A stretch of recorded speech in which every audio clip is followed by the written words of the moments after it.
Welcome back to Shit Creek Survivors. We believe one thing. We all have a Shit Creek story. Life has a way of putting us in situations we never expected. Trauma, loss, illness, addiction, heartbreak, or challenges that make us think, how were we even going to get through? But every story has something to teach us. Every struggle has lessons, and every survivor has paddles that help them find their way out. This week's Shit Creek story is Mickey Griffin's.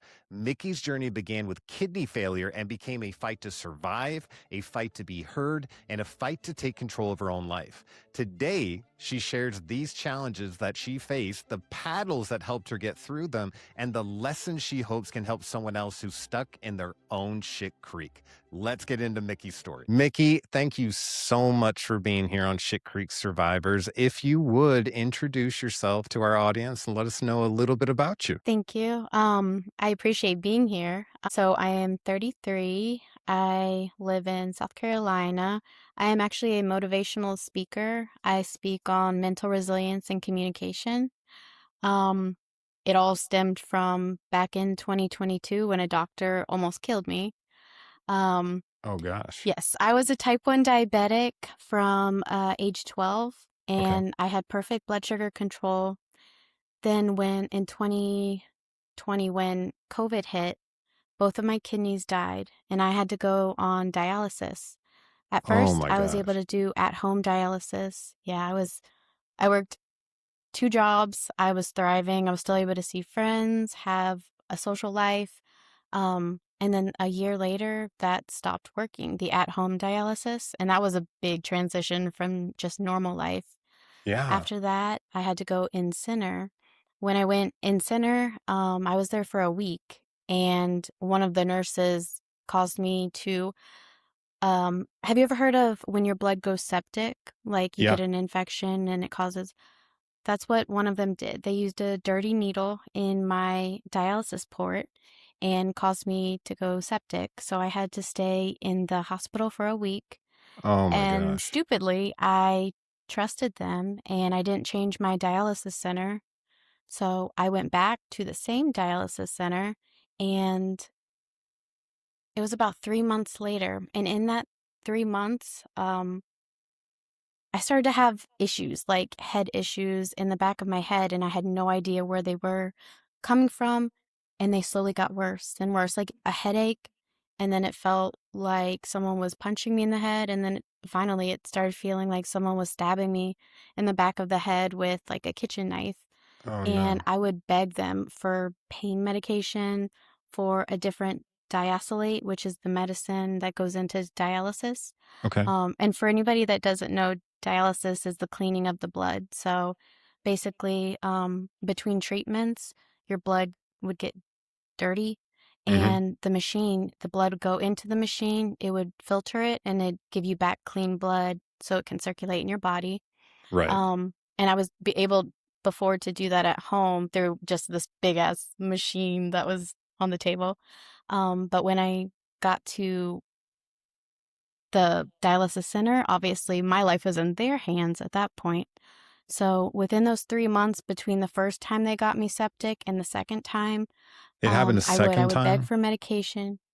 Oh yeah. I So was it just actually happened a the second first time. time was a week.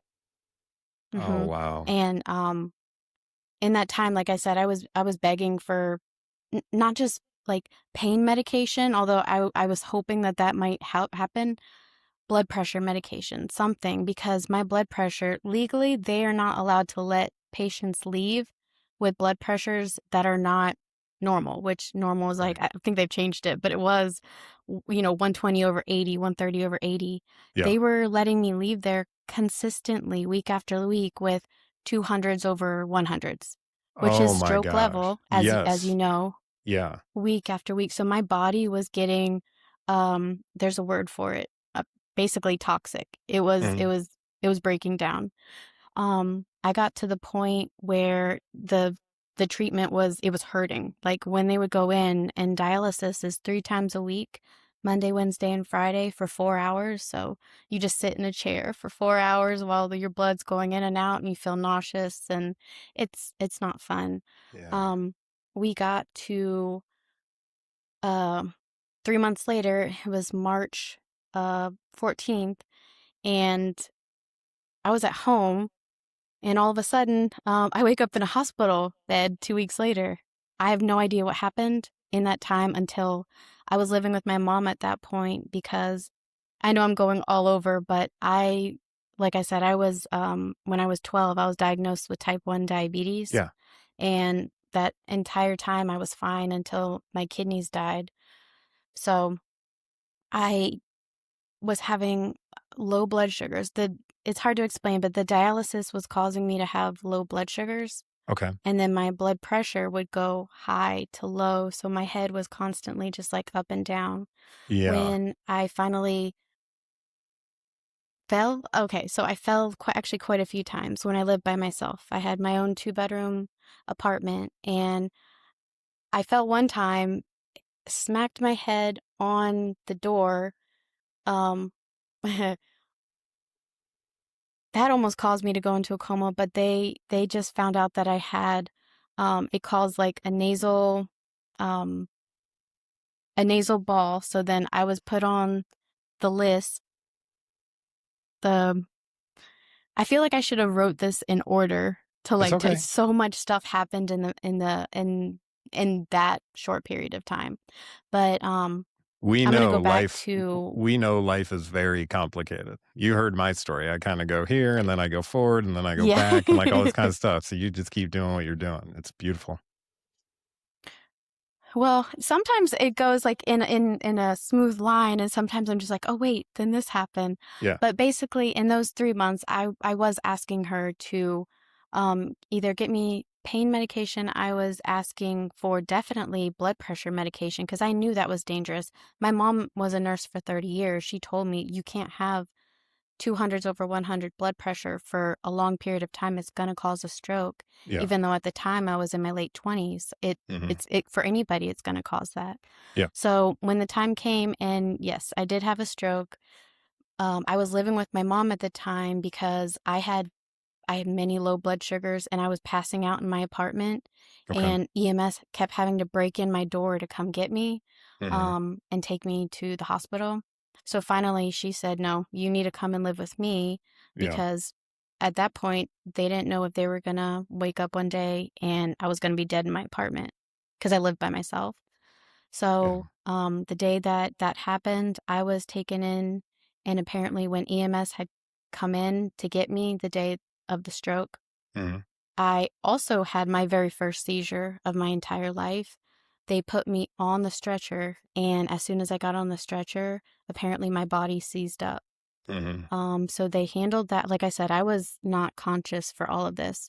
Right. They took me to the hospital.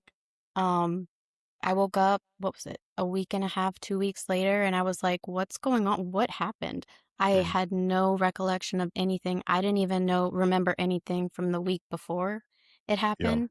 And another thing was I couldn't move the left side of my body. I couldn't I couldn't do anything. I could lift my arms, but I couldn't move that side of my body at all. It was freaking Wow. me out because you I wake up bet. and you're just like, I see my mom sitting there, and she's like, "Are you okay? Like, what happened?" Like, meaning like, do I remember anything? Did I Mhm. recall anything? And I was like, I really don't know what day it is, time, anything. I just Yeah. know that I can't move the left side of my body. And also come to find out, the hospital that I had gone to, and I live in South Carolina. Mhm. Um, the healthcare here is not the best as far as like if I were to recommend somebody like a healthcare area, South Yeah. Carolina is not who I would decide. Okay. But they apparently put a boot. That's just my unsolicited No, advice. I can yeah, I They appreciate it. put a boot. They put a boot, like when you're in the hospital and you're in a coma, like they put those boots to give the circulation for your legs. Yeah. They had put one of those on, and apparently in that week and a half that I was in the hospital, they didn't check it. So I ended up getting an ulcer just laying there in the bed in the boot. I wake up and I'm like, I can't move the left side of my body. They take these boots off, and I'm like, what is that on my foot? And it was like a full ulcer on the side of my foot that took months to heal. I still have the scar from it. They Um, yeah. my mom finally told me what had happened, and I was in disbelief. Uh, honestly,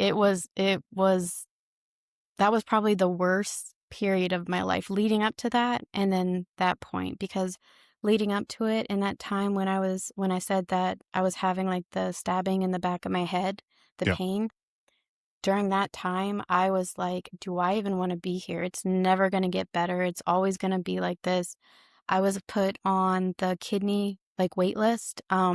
That thing is so hard to get on and it's harder to stay on. Like people think if you need an organ, you get put on the list. No, there's a whole list of things you have to qualify for to be able to get and then stay on the list.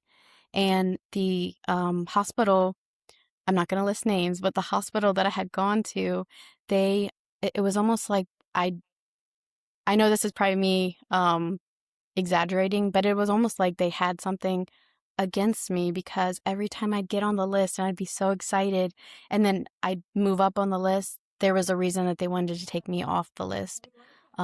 And usually it was because my dialysis doctor wasn't doing what she needed to do.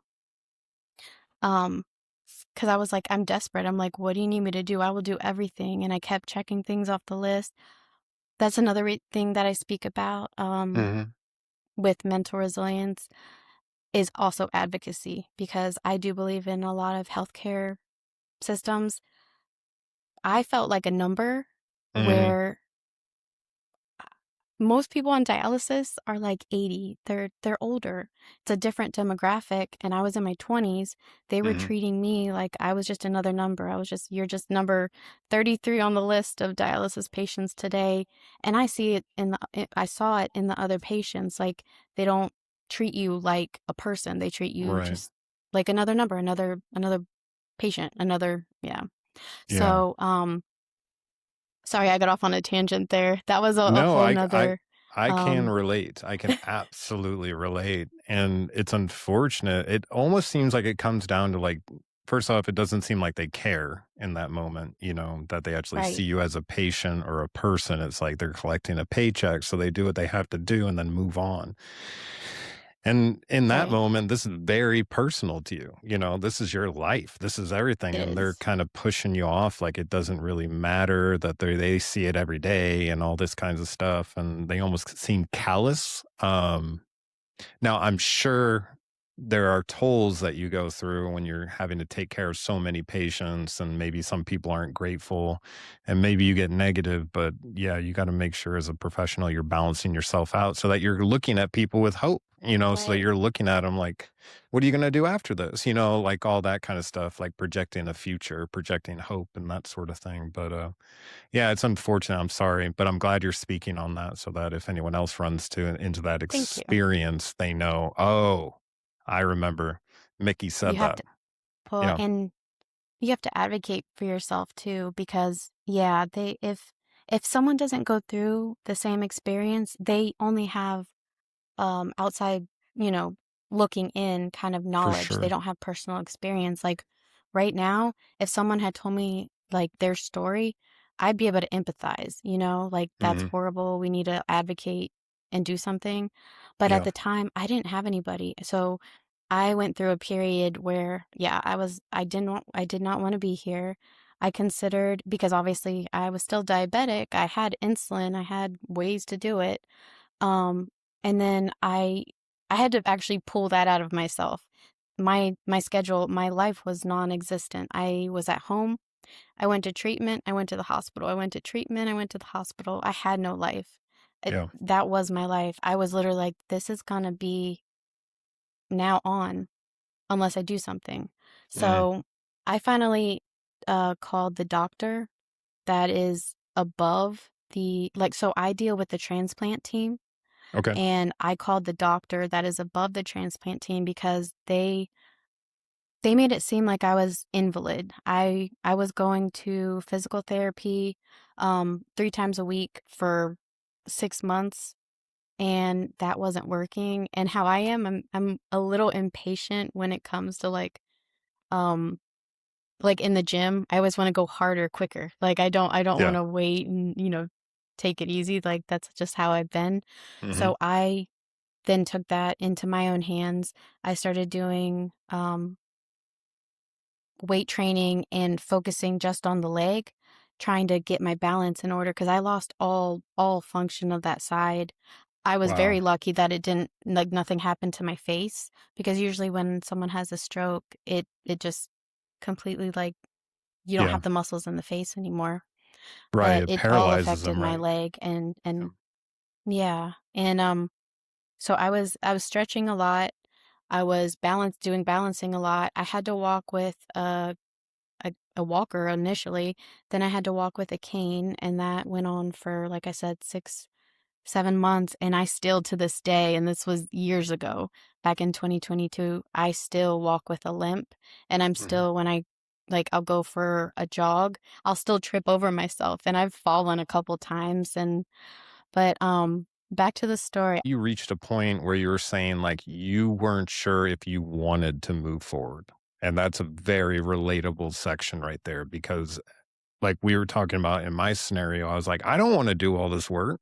Like it's impossible. It looked impossible to me to climb that mountain. I was like, no freaking way. And so you're dealing with Yeah, that decision. You're dealing with like, do I even want this? And the doctors kept pecking away at you, so you went over yeah, your, the, the transplant options. team and you talked to the main doctor because it seemed as if he wasn't getting the correct information from everyone below, Right.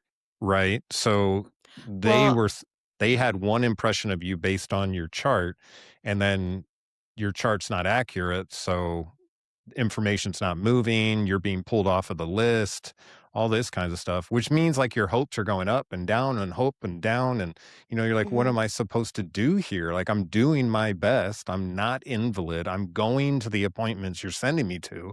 Like, what else do you want me to do? right, Just keep me on the list. I'm healthy. I'm young.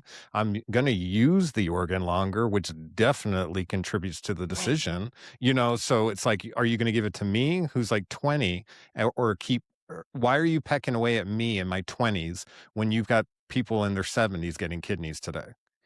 So it's like, right, what's going on here? And you can't even talk to the main person until you eventually were like, I'm advocating for myself. I'm going to go talk to this doctor and I'm going to start working out. I'm going to start that's basically right where you were at.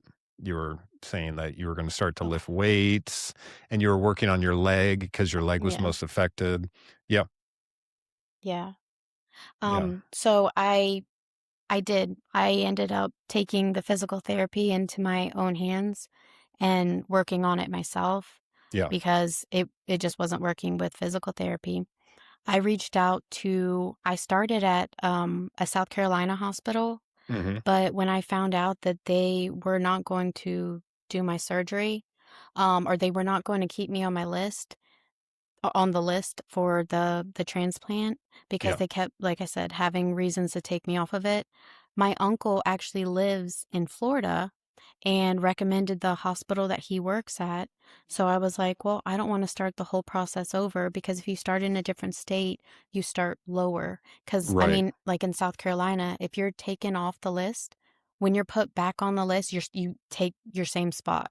So no matter Okay. if 100 people went on the list after you still go back to your same spot. Okay. If I went to Florida, I'd have to start all over.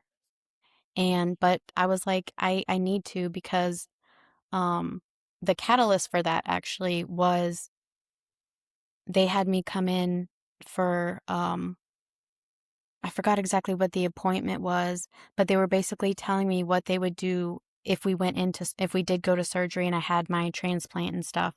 And they were going through the list, and my mom actually like clocked it. She was like, so one of the things that they told me would have killed me on the table had I stayed at that hospital and gone through with the surgery. And when she told me that, I was instantly scared and I called them and I explained it to them and they were contradicting and I it was you're supposed to be off of blood thinners before going into surgery so you don't bleed out on Yes. the table. And they said no, that law has or not law, that rule has changed. It's proven that that doesn't happen. And I'm like, no, that is absolutely what happens. I think to this day, that is still, I'm It's not that's medically common trained, but knowledge. it's a Yeah, quick Google search. yeah, Yeah. that's common So knowledge. like I said, it scared me. And she was like, no, I've been a nurse for 30 years. That's not the truth. And I call them and they're like completely gaslighting me on the truth. So I was like, you know what? I don't even care how long it takes. It's better to do this now that I've decided I'm going to live and I want to live and I want to speak about this. And at that point, I was like, let's just go to Florida and start over. I got so lucky when I went to Florida. Um, their teams were amazing over there, but they also on paper saw that I was an invalid. As soon as I went there and talked to the doctor, he looked at the paper. It was funny. I went in the office and he looked at the paper and he looks at me and he's like, is this Michelle Griffin? This is your birthday? And I was like, yeah. He's like, no, they have you here that you can't even eat. You look like you can stand and you can eat because they were saying uh when I had been in physical therapy, they had me in there as a, I don't even know the term. It's where you have to have a liquid diet. And I Oh, go in there and I'm wow. like, I have teeth. I want food. Like when I went to physical therapy, because I had to do like in-person physical therapy. I Yeah. mean, like it's a there's a term. It's a place and you go, this was years ago, I'm sorry. No, I And actually you went go to a in, you rehab. stay there for a week. Yeah. Yeah. Like Yeah, an it's like a physical, yeah. inpatient. Yeah. And yeah, inpatient rehab Mm. versus like outpatient. So when I went to the inpatient rehab, yeah, they were basically told the same thing. I don't know where the miscommunication was, but everybody assumed because I had a stroke, I can't eat real food. I mean, I couldn't walk. That was true. Like Yeah. they did not want me walking because I was one of the ones that I would walk up and down the hallway. I can't just stay still. So I Yeah. had to walk. I had to move. And they got mad at me for that. But when I finally got to the hospital and he looked at me, my surgeons in Florida were amazing, both of them, Good. because they gave me a chance. They didn't just go off of the paper that said that I was an invalid, that I can't eat, that I can't do anything for myself. They gave me a chance and they're like, "You seem healthy. Let's get some blood work done. Let's make sure that you're good and that you feel good so that we can do this." We did all of it in one day, like 8 hours of blood work and tests and all of it. And at the end of the Awesome. day, he looks at it and he's like, well, when do you want to get your surgery? And I was like, I couldn't believe it. I got the biggest smile on my face because I'm like, someone is actually on my side for once when it felt like everybody was against me. Yeah. I felt like I had my mom in my corner and nobody else medical wise was looking out for me. Hmm. Finally, someone was asking me like, when do I want to get this done? So, unfortunately, I did have to have open heart surgery before I could get my double transplant because Okay. when that original doctor from dialysis caused my stroke, she also caused endocarditis, which is a rare heart disease. So I did have to have open heart surgery so they could replace one of my valves. Wow. So he said, "You want to come in next week?" It was like Wednesday. He's like, "You want to come in next Wednesday?" And I looked at him. I literally probably looked at him for like 5 minutes, like not believing what he said. I was like, "Absolutely." So I actually got my open heart surgery in October, and then I healed from that. I healed from that amazingly. Yeah. I'm so grateful and blessed. It no pain, nothing, That's and I was amazing. able. I still have the scar. I went in December, and that was the best Christmas slash New Year's gift that I could ever have. I had my double transplant. I had two surgeons, one on this side, one on this side. They split me all the way down. One put a kidney on this side, one put a pancreas on the other side. So Wow. I simultaneously got rid of the kidney failure and the diabetes all in one. So now I have Wow. what most people have 3 organs. I have 5. I have 2 pancreases, only one works, and 3 kidneys, only one works. But I still have those, Wow. I have 5 organs. That's so interesting. I learned that this over the last couple of years. I actually ended up having a autoimmune disease. It's called Berger's disease. It's like a buildup of protein, Yeah. but the problem is it scars your kidneys as it gets processed. And Oof. as you know, scarred kidneys don't recover. Like a liver will recover, but a Right. scarred kidney won't. And so I had been like telling doctors my entire life. I even like would pee blood, and after all the tests, they literally looked at me and were like, "I guess you're just a person who pees a little bit of blood." And I'm like, "Okay, good enough for me." Got into the academy, got into all that kind of stuff, and then like even after I got shot, my doctor kept calling me and saying, or it called me one year and it was like, "You have a high level of protein in your urine. You need to go to a kidney specialist." I'm like, "No, I don't. No, I don't. I'm totally fine. I just work out a lot. That's probably what it is. I'm totally ignorant to how it works." And then I had the biopsy, the kidney biopsy, which confirmed I had that thing. And now I'm at like 60%.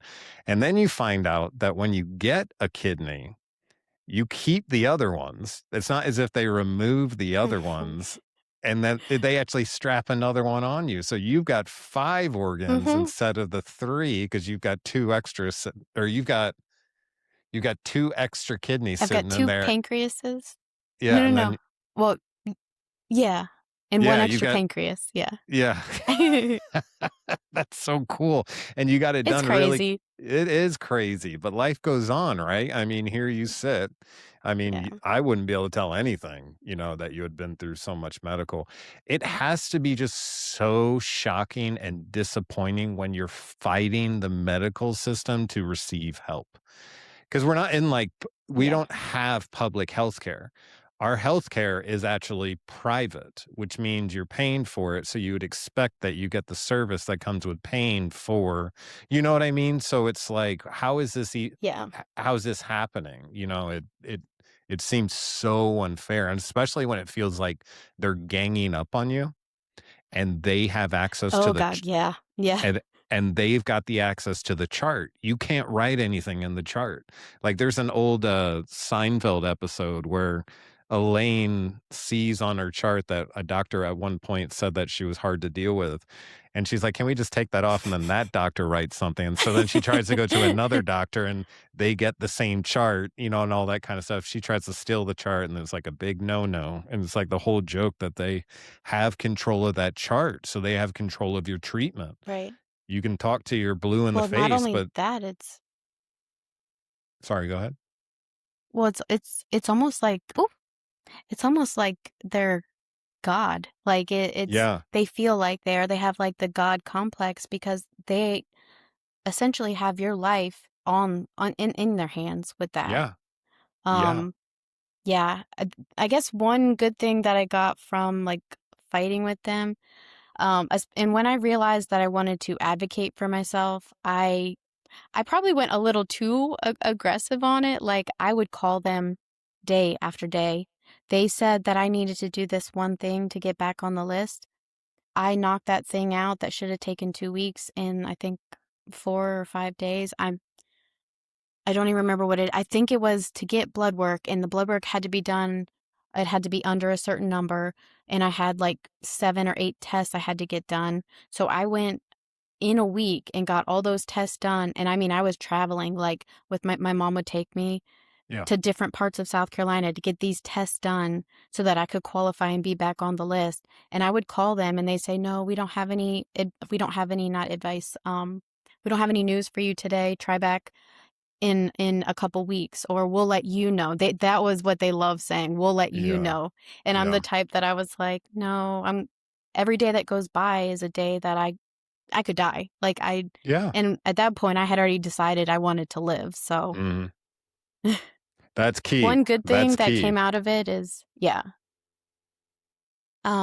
I when you there's I don't even know if it's a law. I think it might be a law. When you are on dialysis, you automatically qualify for Medicare. So the Okay. good thing about all this happening is that I was able to get really good insurance Good, during it.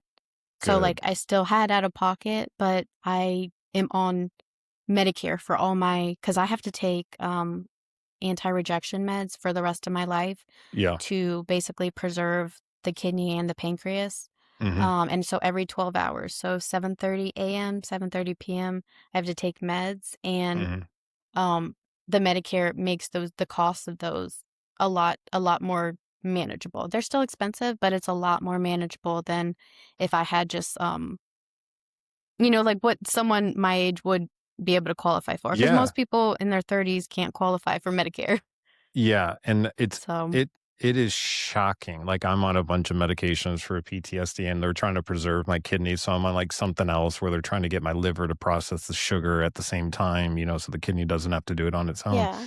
And, yeah, it's crazy when you find out you're gonna be on medicine for a long time, and we recently switched insurances because my wife started with another company, and it's a different plan, same company, different plan, but when I went to go pick up one prescription, I probably take about 12.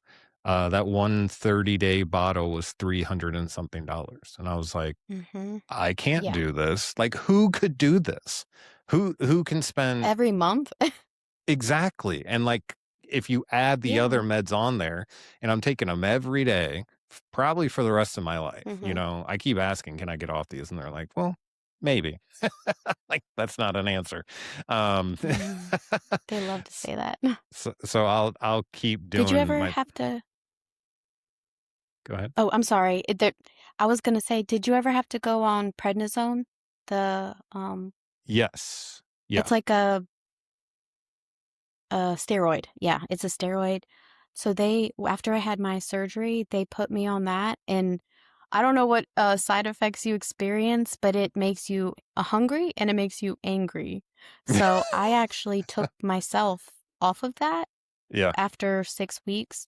They want people to stay on that the rest of their lives, and I guess I I have no problem following the rules if it's something that's gonna benefit me, Yeah. if it's gonna be good for me.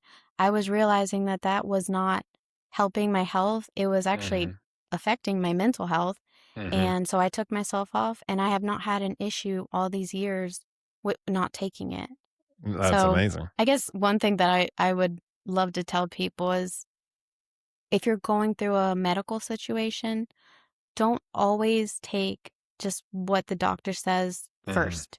Like, get their opinion, but also get other opinions and do research yourself, because a lot of things that doctors tell you to go on, it can be managed with something that isn't going to affect a different part of your body.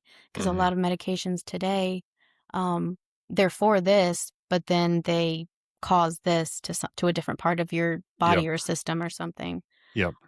And that's what I originally thought that I was gonna be speaking on was I speak on advocacy, but also I was thinking it was just gonna be on I was so mad at, like, all the doctors, all the it was almost like "F you" to everybody in the medical field because you Yeah. did this to me and I can't walk and stuff, but now I've matured and I've learned that it's not all the doctors. There were some doctors that unfortunately didn't take as good a care of me as they should have, and I very luckily got through it Yeah. because, I had to change my mindset from, victimhood and to fuck them, I'm gonna do this anyway, like, Yep. because 'cause I'm gonna survive for me and my future Yep. self and all my goals, because I had so many goals at that point. Yep. Um, but yeah, I was in the point where I was like, "Do I even wanna be here? Is it even worth it anymore?" Because the whole medical team seems like they're against me, and I'm depressed, and I was living with my mom at the time, and she feels everything that I feel because she was, like, my rock then. So then Yeah. I felt like, "Oh, well, maybe she'd be happier if I wasn't here because she has her own business to run, and I know I was affecting her." And then So I really really can't quickly, tell you what really quickly, I got to say something to the audience. These are real moments when you're sitting there and you're not sure if you're going to be able to continue. That's where the rubber meets the road. And anyone who's listening thinking that this isn't a life worth living, just give it another day. Just try one more thing, reach out to another resource, whatever you have to do. Even if you could talk to someone for 8 minutes, not even about what's bothering you, it will make you feel a little bit better. Always reach out to the people who have your back. And if you don't have a circle, you can find organizations or podcasts or, someone like Mickey who's walked these steps before and you're not alone. So I just had to interject that because those moments happen and we don't talk about them a lot, but they're pivotal moments. And I love what your heart and your gut said, and it was basically, "I'm not going out like this. I will not sit down and just like wait for this to happen. I'm not going out like this." And I hear that in a lot of stories. And I felt that too. Like no matter what, I'm going out fighting. And you have to make that Right. decision, and that paves the road to everything else. It's not easy. It's a really tough decision, but it's the best decision that you're going to make. It's to keep pushing, keep going, knowing that you did everything you could possibly do, even if you don't make it. You'll have that last moment where you say, at least I tried. And I encourage everyone out there to try. Right. Mickey, keep going. I just had to say that. Thank you. And I agree 100%. How it changed my mindset and what now I teach in my one-on-ones with people is that you can make noise, like, and I'm not talking about make noise like, I don't know how to say it in like a PC way. You If don't if have you to. need to advocate for yourself and like you need to say no, question everything basically. I did. I questioned everything. I said, "Why am I doing this?" I'm also a Gemini, so I'm very curious. Hmm. But I always ask questions. I want to know why things work this way. Why do I need to do it this way? And in the past, a lot of people, and I know people feel this in their jobs, in their relationships, in life in general. They're just told they need to do it. No one explains to them why they need to do it, and they can feel that it's the wrong thing to do. And a lot of people don't want to cause issues with other people, so they Yeah. just do it. And I like to teach people, no, ask questions, get the full picture, feel 100% comfortable in like what you're doing before you move forward because otherwise you're not going to stick with it. So like Yeah. in that situation, I had to choose in my own head that I wanted to reach this goal. I wanted to walk again. I wanted to live again because I was very social in my early 20s and it was a complete shock to my system not doing anything but going to the hospital. I was angry. I was angry at everybody and anybody and I probably had like FU written on my forehead to a lot of people and it wasn't personal. It was like internally I was mad. I was like, why did this happen to me? I've always taken care of myself. But I now I 100% think it was for a reason. I think that I'm supposed to help people and I do. Now that's my job, I help people know that know that it's not that bad and like I don't know. There's so much that I want to say, but um I used to be such a people pleaser and like I was one of the people that I didn't want to rock the boat. I was willing to compromise for other people.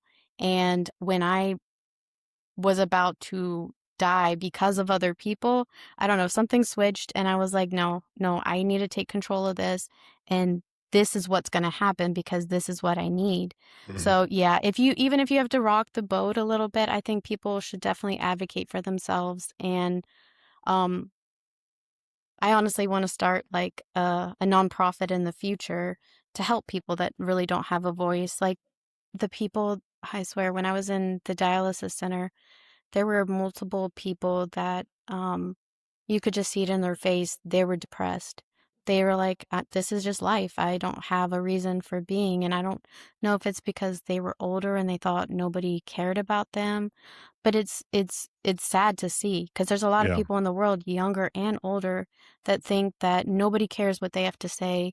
Nobody will believe them. Nobody their pain doesn't matter and it does and I think this is my own bias but I think if you go through something like how you were speaking or like how if you go through something big which most people by the time they hit 30 have gone through something big in their life Mhm. in my opinion you have two choices. It's either you know fuck this and go past it.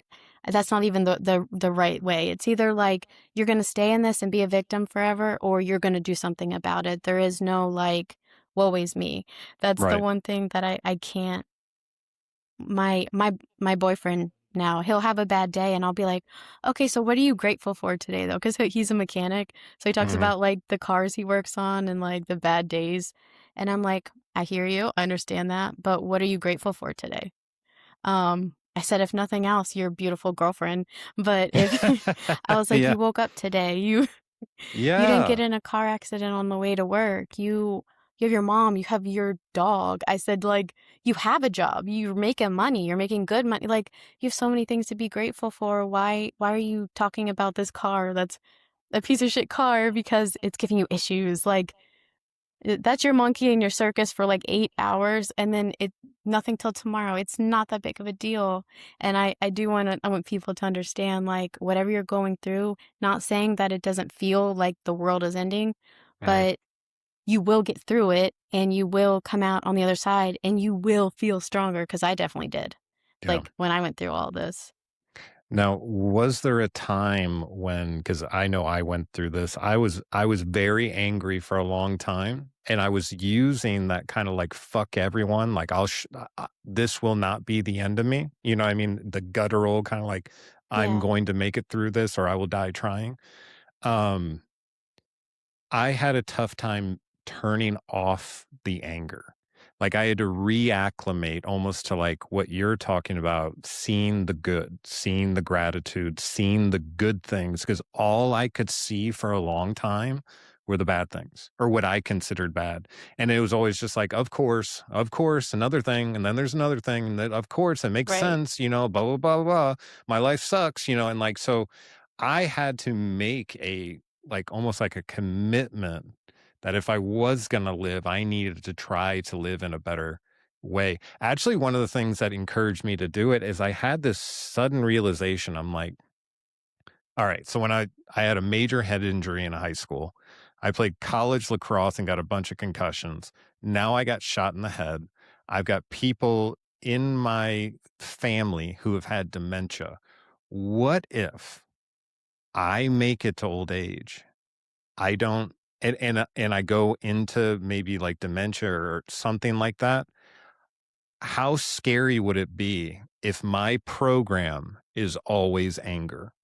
And especially like I'm 6'1", 220, you're only gonna get a couple chances there before you either get put into, like, an institution where you're, like, actually having to be cared for because 'cause you're too much of a threat to the people around you or the society that you're in. I was like, Right. I might end up in that boat. If I'm always angry, if I'm always a problem, and if I'm always ready to die, because I was ready to die on small hills, you know what I mean?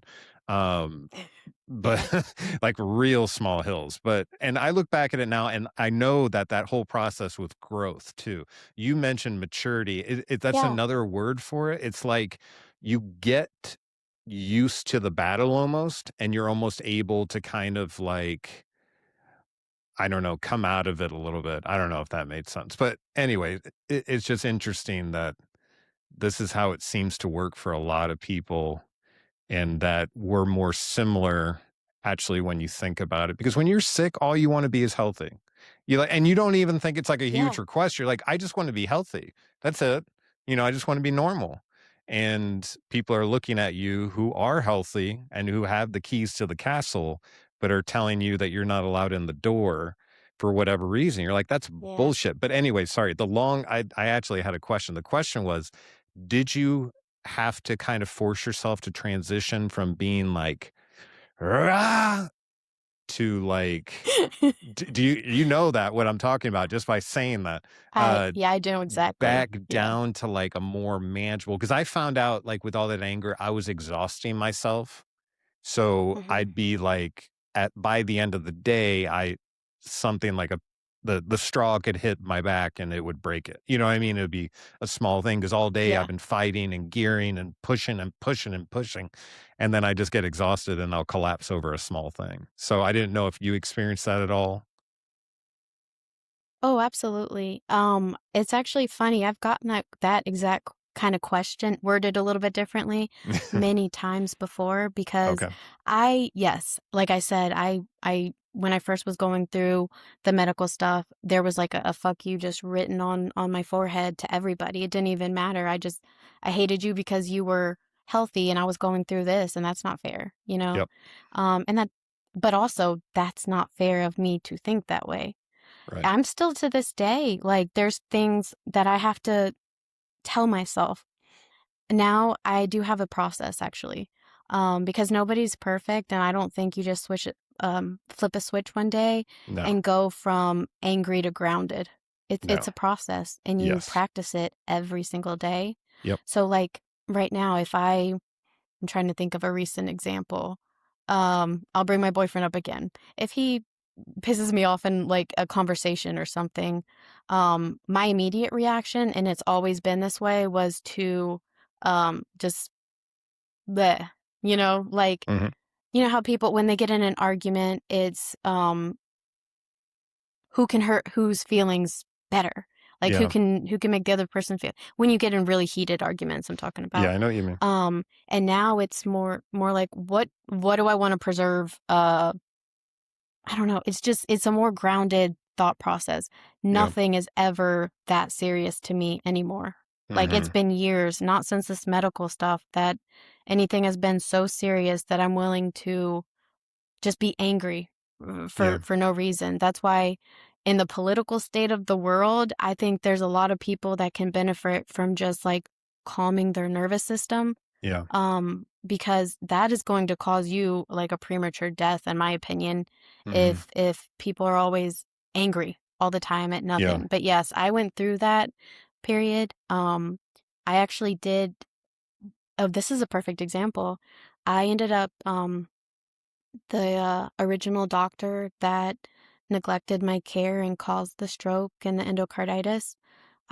Me and my mom had gotten together a whole case to sue her. Hmm. I mean, we had dates, numbers, all the proof, and getting all that stuff together and then finding a lawyer that would take the case. There were a few that would take it, but then there's like a what is it called? It's like a protection for doctors. Hmm. Um and it's very hard to sue a doctor, and just going through the process of the case itself was almost worse than when I went through the medical stuff. Not physically, but mentally, it was Yeah. almost worse. So I actually made the ultimate decision to um not go forward with the case, because we actually found a lawyer that said that they'd be able to win the case, and if not, um it was free. And I was like, "Oh my goodness, this is like a blessing." But mentally, I was done. I was done with like pursuing it. I didn't feel the need to get revenge. I was just at peace. I was at peace with the fact that this happened. I was at peace with the fact that I made it through. I was grateful at the fact that I still had a chance to like live my life, and I didn't want to stay in that anger, that hatred that I Yeah. had for the woman, because what was that doing for me? I feel like karma happens how it's supposed to. We don't always see the karma, but I think what you do in the world is going to come back to you. Hmm. So me dropping that gave me peace, and whatever uh karma in her own personal life happens with her, that that has nothing to do with me. Like I'm free of that. And I Yeah. don't know, something about that period of time when I was able to let that go and not hold on to that anger and have let somebody else have power over me, Yeah. I felt so free. And then Yeah. literally from then on, any disagreement I had with people, any frustration, like I even slow down on the road now. I used to like get speeding tickets when I was in my early 20s. I had a heavy foot. Um, and even on the road, if people are driving, like a jackass on the road, I'm like, I hope you get where you're going safely. And I'm just chilling. Like I don't know. It's not a switch, but it's a decision every day to just choose to be like, it's not that serious. Yeah. I really believe like humanity is better than what is portrayed to us every day. People just have to make the decision to choose the right thing over the wrong thing, the kind thing over the mean thing, the grounded thing over the anger. And most people, it's easy to be angry. It's easy to be angry. It's easy to hate somebody. It's harder to love somebody that has done you wrong. Yeah. So I don't know. Yeah. it's been a long process over the past couple years, but every time I'm on a one-on-one call with somebody in my coaching, or if I'm speaking and then after I get off the stage and I go and talk to somebody and they tell me their story, and I love one-on-ones because I get to like really connect and like talk to the person and know their everything about them. Normally when I talk to people like in person, I can look at their eyes and like I can feel like what they're feeling as they're Hmm. talking to me. Yeah. Um I don't know. I want other people to understand that we're all way more similar than we are different, Yeah. like as a whole. Yeah. And when we get hurt emotionally, we get sad, we get angry, and Yeah. sometimes that shows up in how we approach the world because we've decided, well, maybe the world isn't as kind of a place, and why would I be nice to people who aren't nice? But the problem with that, and I found that too, I was stuck in resentments for a long, long time. And Yeah. you know a resentment is like drinking poison and expecting the other person to die. I know that's such a cliched thing to say, but it's like you're hurting yourself by putting that energy through you, the anger, the resentment, the I can't wait to see you because this is what I'm going to say. Or, I mean, I had other Right. stuff. I mean, at my worst, if I was leaving this earth, I actually was going to take one or two people with me. But before I did it, one of them, I was going to rip off their ear, hold it in front of them, and make them explain to me why I get to keep it. Like I was in that dominant just rage, and I Yeah. couldn't get out of it. And I don't know how it happened because I was in them for a long time. But man, once I was finally able to let go of the resentment to these specific people, Yeah. it changed my world. You can't, it's almost impossible to halfway live in anger and then halfway live in gratitude. The anger will always Yeah. eat it all up. It seems like it taints it all, and you're swinging back and forth, which is even more extreme. You're almost like bipolar in those moments. You're trying to be super happy, but then something happens and you end up in like rage, sad, anger, sadness, and then you get back up and like all this kinds of stuff. But Right. well, yeah, it is. Yeah, it's Well, crazy what we another do. cliche, they say your brain is the strongest muscle in your whole body. We Hmm. choose the day that we have by when we wake up in the morning. What is the first thought that you have? Like, Right. um, for a long time, like I was angry when I'd wake up because I was like, sleep was so blissful, and then I wake up and I have to get up out of bed, grab my walker, go to the bathroom, like Yeah. that was my reality. And I was like, when am I going to be able to walk again? And then that would immediately put me in a bad mood. Now I wake up and it's like, even if I had a bad day the day before, I didn't get as much work done as I wanted to get done. Um, I'm still alive today. I can still make my schedule today. I choose how I'm going to be today, how I'm going to be, what I'm going to allow other people to say to me, because Hmm. that's another part of when I speak. I like to show people because a lot of people are uh, more on the people pleasing side and they just want to keep the peace. But another cliche, you have to fill your own cup before you can fill others. Just like they tell you on the plane, you have to put Yeah. your mask on before you help somebody else. I'm 100%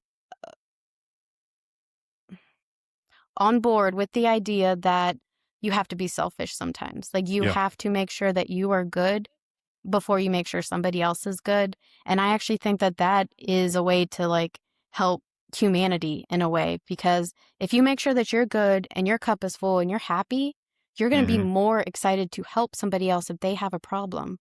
But if 100%. you're having a bad day, how are you going to help somebody else with their bad day, So I, Right. I definitely think people need to focus more on their mental state, even than like their physical. I mean, physical is important, but your mental Hmm. health is so important.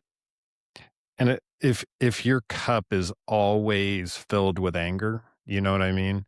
It shows up on your face, like you were talking about earlier. My wife had to basically tell me for a period of time that I've got a resting scowl, if that makes any sense. Like she's like, I have a resting bitch face sometimes, but I try not to. You just stare at everyone like you're Yeah. still a cop. And I'm like, okay, I'll work on that. And it's funny, it takes steps. It takes a long time to kind of, and I think something that I wanted back for like, I wanted to go back to who I was prior to all this Mhm. happening. When you're in the process of all this Same happening, you're here. just like, I'm going to lose everything, right? Nowadays, I would not wish to go back to who I was because I appreciate more and I'm more proud of who I am now Mhm. than who I was before. And that's such a weird thing to say. And you can only say Right. that after a long time of like, you have it took a long time to be able to say that. It took 11 years. Um, Yeah. and then it's even more freeing. You were talking about when people are angry and stuff like that, when they get into an argument, it's who can hurt the other one fastest, quickest, and the most. Better. That's like those real vicious Yeah. type of things that make you feel sick afterwards if you've ever been in one, especially if Mhm. you've ever said anything that wasn't right to say, but you did it to hurt somebody. I've done that before. I'm not perfect, and it just like makes you feel sick afterwards. Um, it's just, you've got that anger inside of you. And when you start to, it's almost like mature, grow, whatever it is, you can get into a heated argument like that. And instead of being reactionary, like tit for tat, you can start responding because you give yourself a couple extra seconds to the point you can actually Mhm. think to yourself, what else is going on with this person?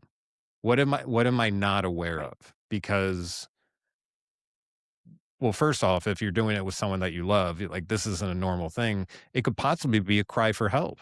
And if it's a stranger, you have no idea what they're going through, and they could be mad over anything. And why engage in that when you don't even know what the problem is? It's only because you're angry you're willing to like go toe to toe with someone. But is it really worth screwing Right. up not only your day, your moment, but potentially your life over something super stupid? I was the guy. Right. If you did something on the road, cut me off or something like that, I was taking my big truck. I was driving 100 mile an hour as close as I could to you, getting in front of you, slowing down to below the speed limit. And if you were right on my butt, I was going to stop the truck and we were going to have a conversation.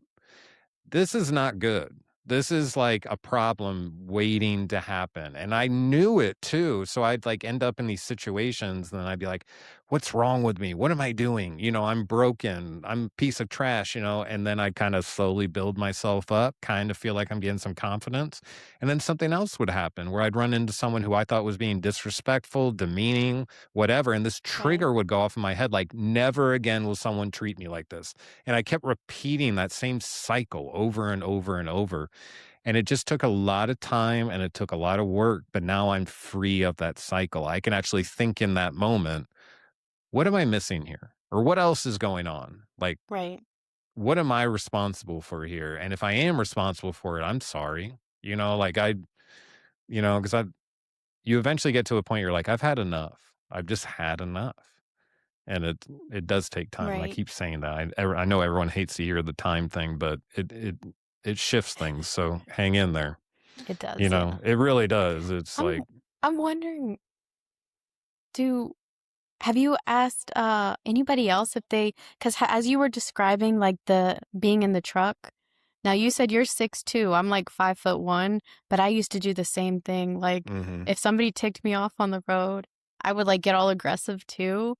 mhm. I wonder if that's like a mindset after you've gone through a certain type of trauma.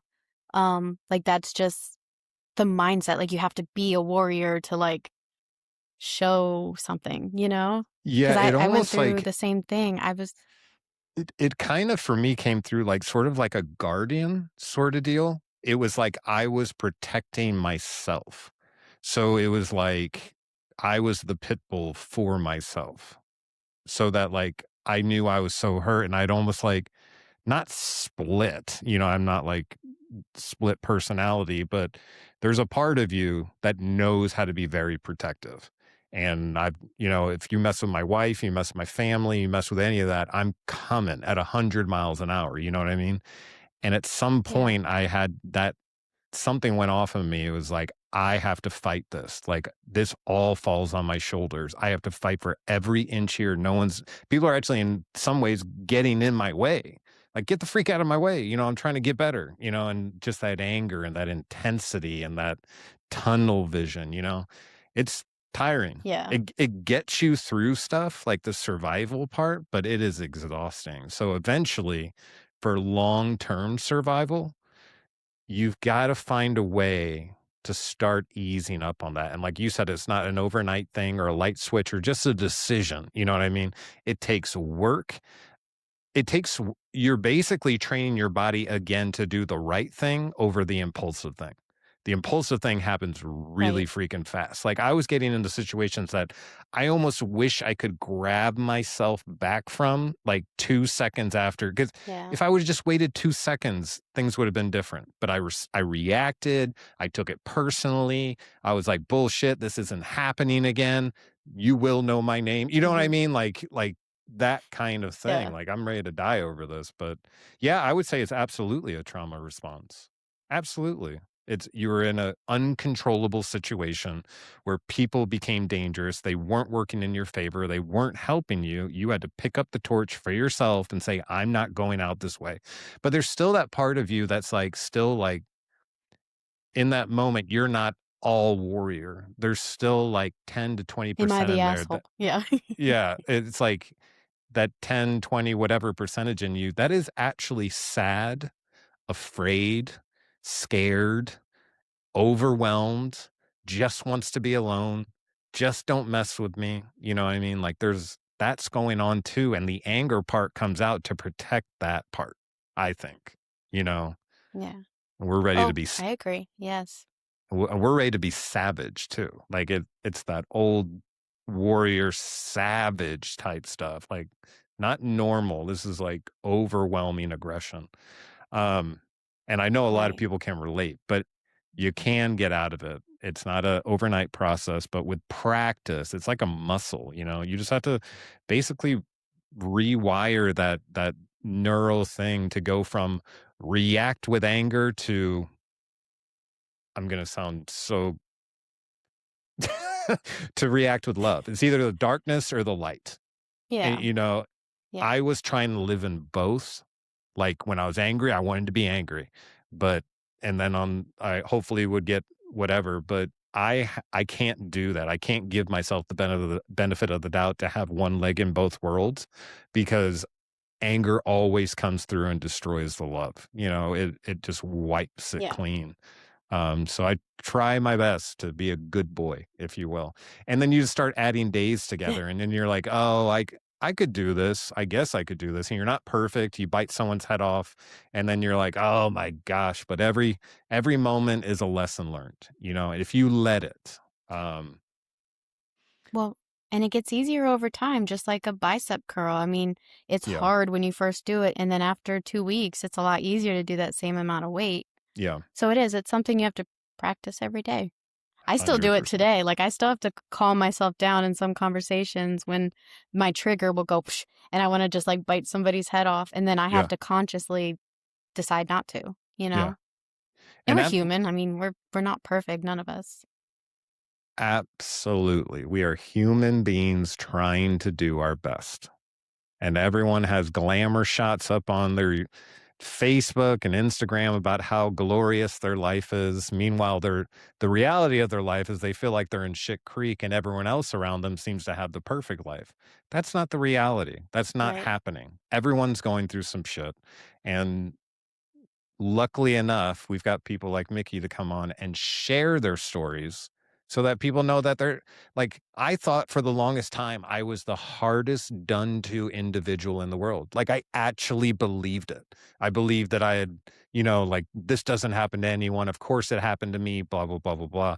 And I've heard so many stories since starting this podcast, which make me go, wow, I was caught in victimhood.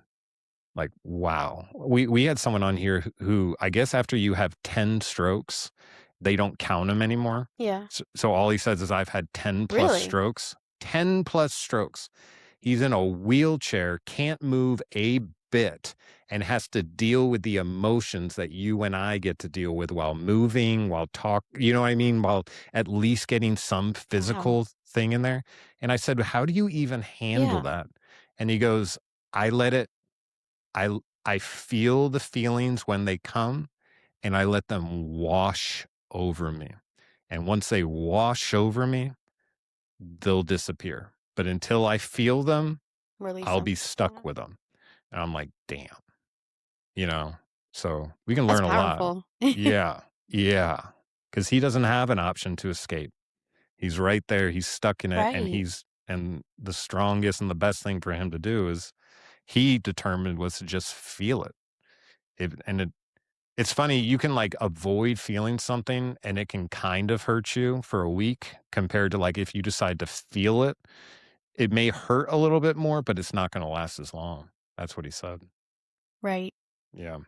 And you feel more powerful afterward for going through it, the feelings, 100%. And then he inspired me. Like you know what I mean? And then inspired whoever else that was thinking about it too. Cause other people are thinking about this isn't manageable. He's thinking about, Right. he might get to go to a park in a wheelchair if it has the special accommodations, which he was talking about a park that had it now, which is total freedom for him. You know what I mean? He got a concrete Yeah. path that he could go into the woods on in his wheelchair so he could be alone. He just wants a moment alone, a moment of freedom, just like you in the hospital. Like, get me out of this fucking place. Like, leave me alone. Yeah. Anyways. So Wow. what would you say to the person who might be sitting in the mud right now and is thinking, I'm not sure if I have what it takes to keep going? Well, first off, you absolutely do. I think it's really important to this is where you have to know that you're worth it. Number one, you're worth whatever you're going through, getting to the other side. Yep. Doesn't matter if it's happening with a person, with a situation, like you're worth living. You're worth Yes. surviving. Even if you have to do it by yourself, you are still worth it, and you do matter, and you should be here. And if you need advice and you want to talk to somebody, I- like you said earlier, like just a couple minutes of getting it off your chest can be the change between someone wanting to, kill themselves and deciding they want to survive, is just talking about how they feel and moving past it. Mm-hmm. I what I teach in my school is how to be mentally unfuckwithable. I like it. I'm getting that trademarked.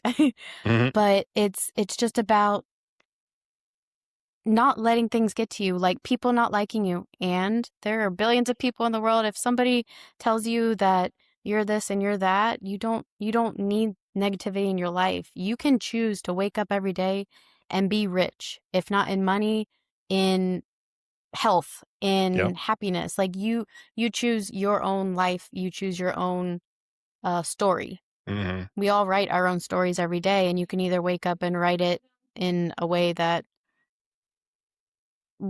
portrays you as the victim or the hero. Yeah. I like to wake up and think I'm a badass and I can do anything today and nobody can tell me anything else, but not in an arrogant way, like in a confident way that I know I'm capable.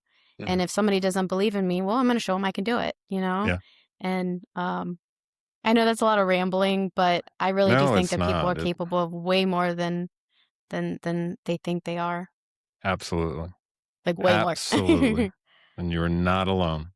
Well, Mickey, it's been an absolute pleasure. Thank you so much for joining us on the show. I'm going to attach all your information to the bio so anyone listening will be able to access that information and reach out to her directly for some help. If you're struggling, I encourage you to do so. Use any resource you possibly can. It's worth it. And then when you get back up, you're going to be able to help somebody else. All right. Take care. Bye. Thank you for joining us for another episode of Shit Creek Survivors. Remember, we all have a Shit Creek story. Every story has lessons. Every survivor has paddles that help them find their way through. If Mickey's story impacted you, please like the video, subscribe to the channel, and share it with someone who needs it. And remember, while every Shit Creek looks different, no one has to paddle alone. We'll see you next week for another Shit Creek story.